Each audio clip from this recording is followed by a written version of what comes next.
This is Team Limit Does Not Exist, presented by Erin Lin, Hannah Lim, and Joey Zhao. YouTube is booming, and an increasing number of people are jumping into the platform to pursue a full-time profession. Then the first step is to consider, what are the factors to becoming a novice content creator? A pressing goal for a content creator is to know how fast the video will grow, induce more audiences, and improve one's channel performance. A video's early growth pattern can be a broader indicator of the eventual success of the video as well as the overall health of the channel.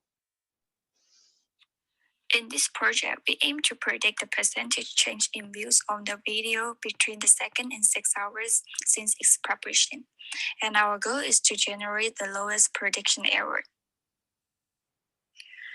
In order to increase the overall productivity, we first check for any missing values in the dataset.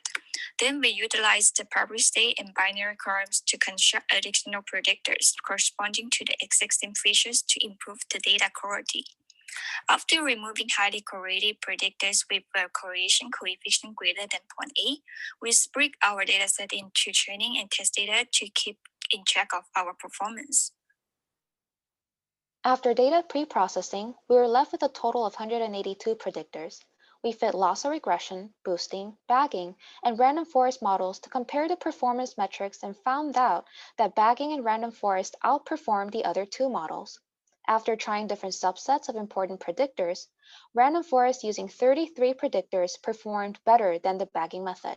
So therefore, we decided to choose random forest as our final model and further worked on improving our final RMSE score.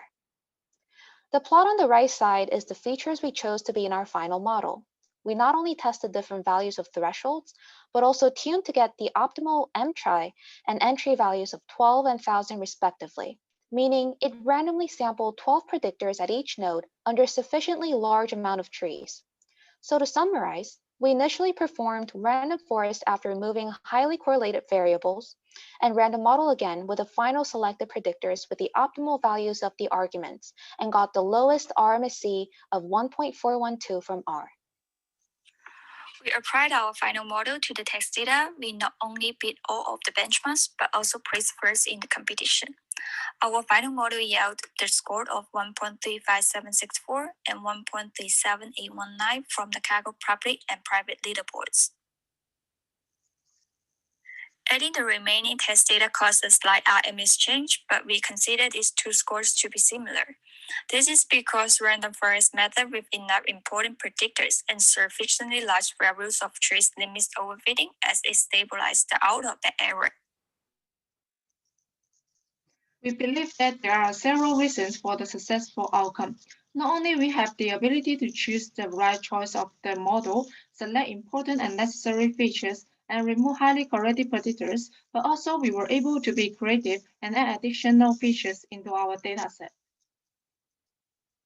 We analyzed the data visualization to provide some meaningful recommendations for YouTube content creators. First, comparing to long videos, short videos are more likely to have a high increase of rate on average of the hits. Second, choose the proper time to publish the video. From the data, we see that from 6 a.m. to 2 p.m. and from 8 p.m. to 0 a.m. are the optimal period to post the videos.